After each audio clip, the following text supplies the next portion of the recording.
Hey, big bro, how many times have you played princess in this car out of the blue? My 5-year-old niece, Tiana, asked. This question, huh? While driving, my husband Corey responded with a surprised look. What do you mean playing princess? Well, have you had a lot of princesses in the car? Tiana's odd comment was a turning point. It led me to discover the true identity of my husband. I'm Annie, a 25-year-old office worker. I've recently tied the knot with my husband Corey, a coworker. Corey started at the company the same time I did. He's not just good at his job, he's also incredibly good-looking. A real catch. From day one, 2 colleagues, Sylvia and Angelica, both a couple of years my senior, clearly had their eyes on him. They often came over to Corey's desk, offering to help with work or bringing him snacks, clearly trying to get his attention. One day, I found myself invited to a social gathering by Sylvia and Angelica. Of course, Corey was there too. There were 2 other male employees, but the eyes of these senior colleagues were fixed squarely on Corey. While I politely nodded along with the conversation, I quietly sipped my drink. To my surprise, Corey texted me later that night. Hey Annie, we didn't get to talk much today. Want to go for a drive sometime? I was taken aback. I had always assumed he had no interest in me. I was a little puzzled by the sudden invitation, but I was delighted that a popular guy like him was showing interest in me. Soon, Corey and I began seeing each other occasionally and eventually started dating. Word got around the office, and we became the hot topic. Sylvia and Angelica, in particular, must have been stunned when they found out we were dating. Our interactions with them turned awkward, limited to polite greetings. Still, I was thrilled that Corey was my boyfriend. He treated me well, and being with him was pure joy. As we continued to date, something started to nag at me. Whenever we were out, Corey seemed to attract attention from women. As we walked down the street, I noticed a pair of young women staring at Corey next to me. After we passed, I overheard them. Wow, did you see that guy? He's so hot. I know, right? What a looker. They were glancing back at us. I glanced at Corey, but it was hard to tell if he was hearing the same thing or not. He was completely expressionless. Maybe for Corey, this kind of thing is just another day at the office. That could be why he doesn't even flinch when he hears voices like this. It's moments like these that make me fall for him all over again. But I couldn't just bask in the joy that happened while we were sitting in the cafe. Sure enough, a group of women sitting at the next table were stealing glances at Corey. And as we got up to leave and passed by them to pay the bill, I heard the women whispering among themselves, He's good looking, but isn't she just average? Yeah, what a waste. Hearing this, a shock ran through me, but I acted like I hadn't heard a thing. Corey, as usual, was indifferent and settled the bill. I was hurt by those words, yet a part of me thought, maybe they're right. I had always felt insecure, fearing that I might not be good enough for someone as handsome as Corey. Driven by my insecurity, I opened up to him about it. I do love you, Corey, but sometimes I worry. You're quite the catch, and I wonder if I'm enough for you. After hearing me say this, Corey looked surprised but quickly responded with a warm smile. You don't have to worry, Annie. I love you just the way you are. Those words brought tears to my eyes, and I decided to stop overthinking it. And so, our relationship thrived and led us to marriage. At our wedding, Corey was quite the hit with the ladies. My aunt in her 50s ran up to me exclaiming, Annie, you've scored a handsome hubby. Way to go. My old friends also came up to me whispering, Your husband is so handsome. We're jealous. But I had no more worries. Corey had chosen to marry me after all. I was so happy. Among the wedding guests were Sylvia and Angelica, my senior colleagues. Both congratulated us, smiling warmly. Congrats. Wishing you all the happiness. I hugged them both, saying thank you. My older sister and her family also attended. My sister is 4 years older than me and has a 5-year-old daughter named Tiana. I had asked Tiana to be our flower girl. I've always adored Tiana, so having her as part of the ceremony was a joy. Sometime after the wedding, my sister asked if we could babysit Tiana for a bit. Corey had the day off, so I happily agreed. When my sister came to pick her up, Tiana was fussing, saying she didn't want to leave yet. My sister had to carry the crying Tiana away, thanking us before she left. It seemed Tiana wanted to stay longer. I said yeah, Corey agreed. You know we talked about taking a spa getaway, just the two of us, right? How about we take Tiana along next time?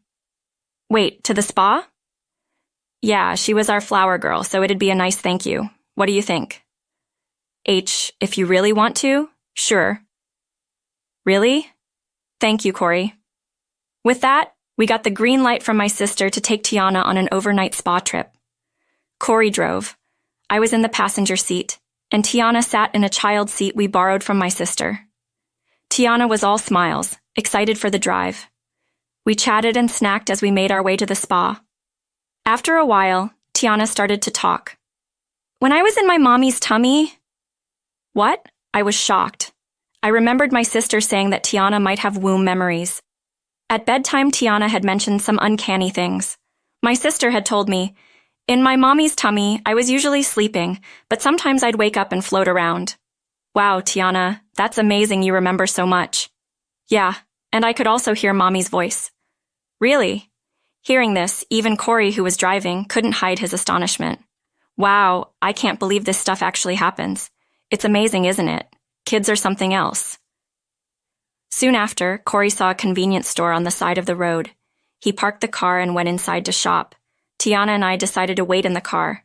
Eventually, Corey came back and we resumed our journey to the hot springs. As we were driving, Tiana suddenly said something surprising. Hey, big bro, how many times have you played princess in this car? Corey almost spat out his coffee.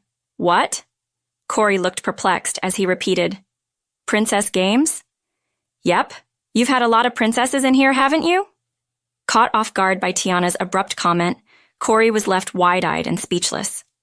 Confused, I turned around to question Tiana. Tiana, what do you mean by princesses? I mean, you've played princess a lot in this car, haven't you?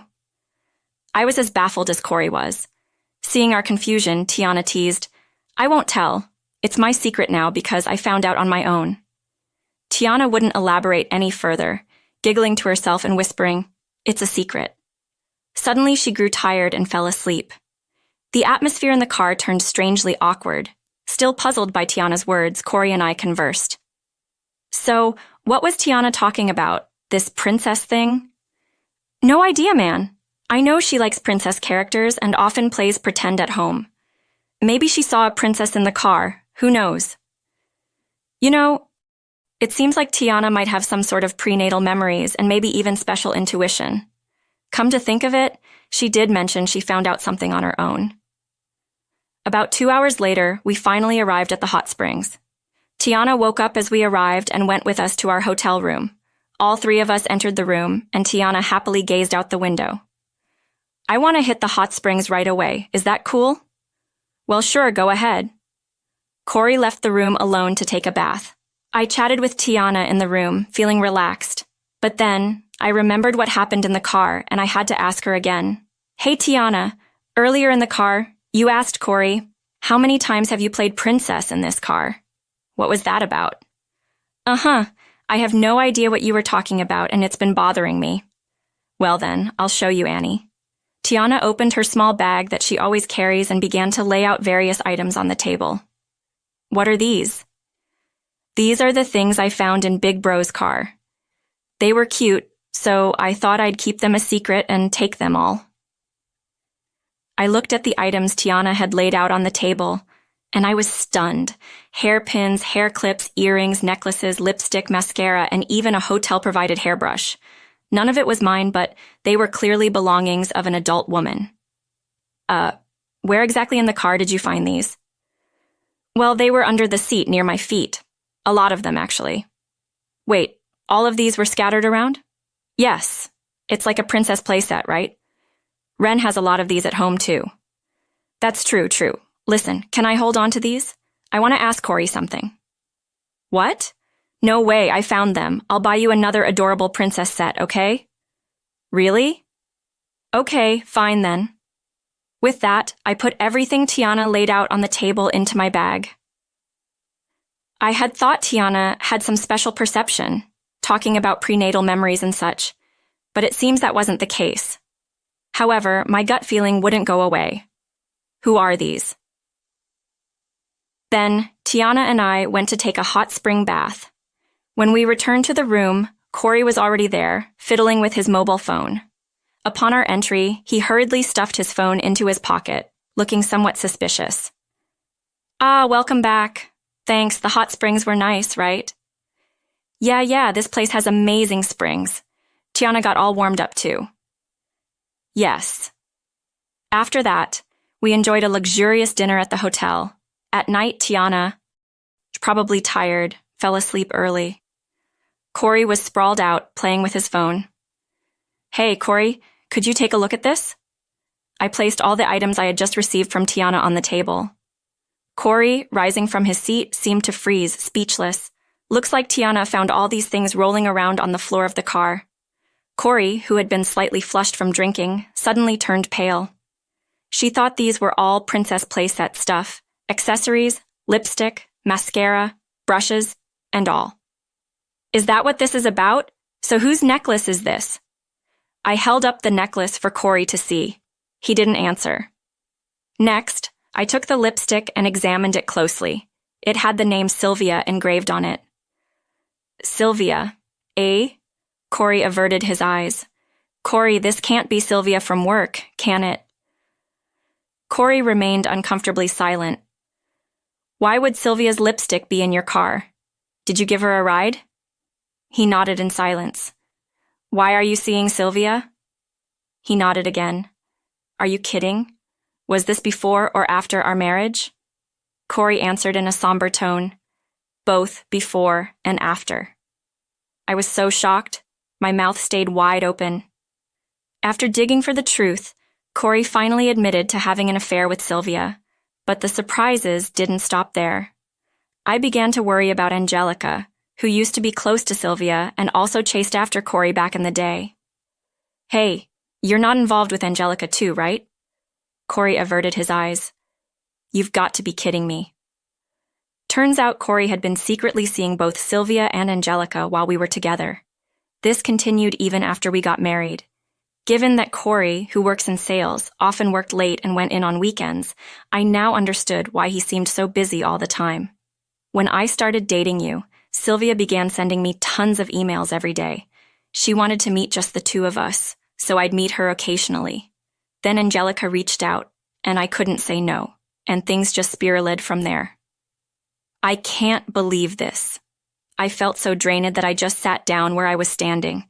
My once handsome, kind husband had been involved with 3 women at the same time. As I probed further, it turns out Corey had dated multiple women since high school. At one point during college, he was seeing up to 5 women at the same time. I never wanted to ask Corey about his past relationships in detail. I thought nothing good would come of it, but to think he was this much of a womanizer. If you wanted to date multiple women, why the heck did you marry me? You could have stayed single and lived it up. I genuinely wanted to marry you, Annie. You're the steady type, someone I wanted as my wife. My parents were also pressuring me to get married and give them grandchildren. So you didn't think you should break up with the others? Corey looked down in defeat. I really love you, Annie, but I also needed different types of relationships. What Sylvia is like, the dependable older sister, and Angelica is, well, harsh, but physically my type. They all serve different roles for me. It's been normal for me to rotate through multiple women. By now, I was beyond angry and just dumbfounded. My once dashing husband now just looked like a total sleaze.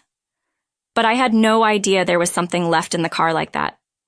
Me neither. If Tiana hadn't found it, I'd still be in the dark. I'm really sorry. Corey remembered how I used to say I felt insecure because he was so popular that I felt I wasn't good enough for him. Yeah, well, that's changed. No matter how handsome or popular you are, you're just a lowlife, Corey. Corey's shoulders slumped. If you want to sneak around, then go ahead and do it. For the rest of your life, you'll find women who will flock to you just because you're good-looking. But I'm done. I want a divorce. Corey's shoulders slumped. It was now late into the night. Tiana was sound asleep. I was thankful to Tiana for finding all those lost items in the car. If not for this turn of events, I'd still be living in ignorance about the real Corey. What was supposed to be a happy hot spring trip had turned into the worst night of our lives.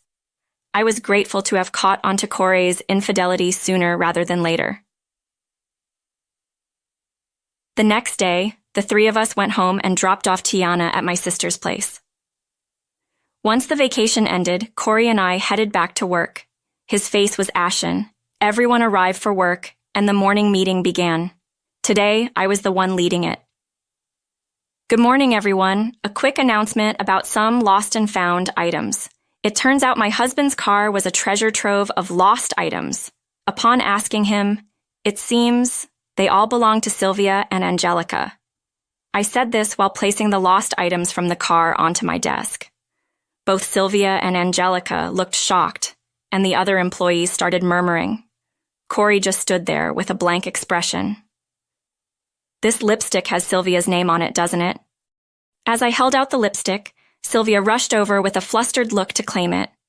I'm not sure about the rest, so could you two sort it out? Sylvia and Angelica started dividing up the various items I had placed on my desk. Both were visibly sweating and flushed. Sylvia, Angelica, thank you for entertaining my husband so thoroughly before and after our marriage. I understand he's been a frequent guest at your homes, I said. Sylvia and Angelica looked tense. The other employees and even the boss were stunned. Since I found out that my husband has been seeing both of these ladies while married to me, I've decided to divorce him, I announced. Corey's face sank so low it almost disappeared. I'm stepping down as his wife, so feel free to fight over him as you please. That's all for me. Thanks for listening. This concludes our morning meeting, I finished. I sat down and the room buzzed with whispers. Corey, Sylvia, and Angelica stood silent and defeated. Soon after, all three were called into a separate room by their bosses. Eventually, the trio could no longer stay at the company and left, effectively getting fired. After the divorce, I returned to my parents' house and planned to commute from there for a while.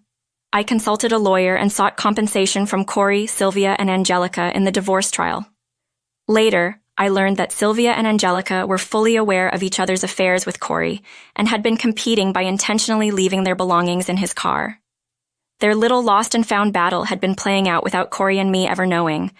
Post-departure from the company, none became a couple, and they all dispersed. All three had a tough time finding new jobs, partly because they had left the company in what was essentially a firing. Now it seems they're all scraping by, dipping into their savings and taking part-time jobs to keep up with their alimony payments from their divorce cases. On top of that, it appears the rumor has spread, and they've lost the relationships they had built up over the years. As for me, being back home meant I saw more of my sister and Tiana. Tiana still adored playing princess, happily prancing in front of the mirror in dresses and tiaras. You really are a cute princess, I told her. Yeah, I hope I will marry a handsome prince someday, she replied. Yes, but remember, some princes might look good, but are actually really bad. Make sure he's also a prince at heart before you marry him, got it? I hope my niece Tiana continues to grow and truly finds happiness, I thought to myself. As for me, who ended up divorced in my 20s, I hope to use this bitter experience for a better future, hoping for a good relationship.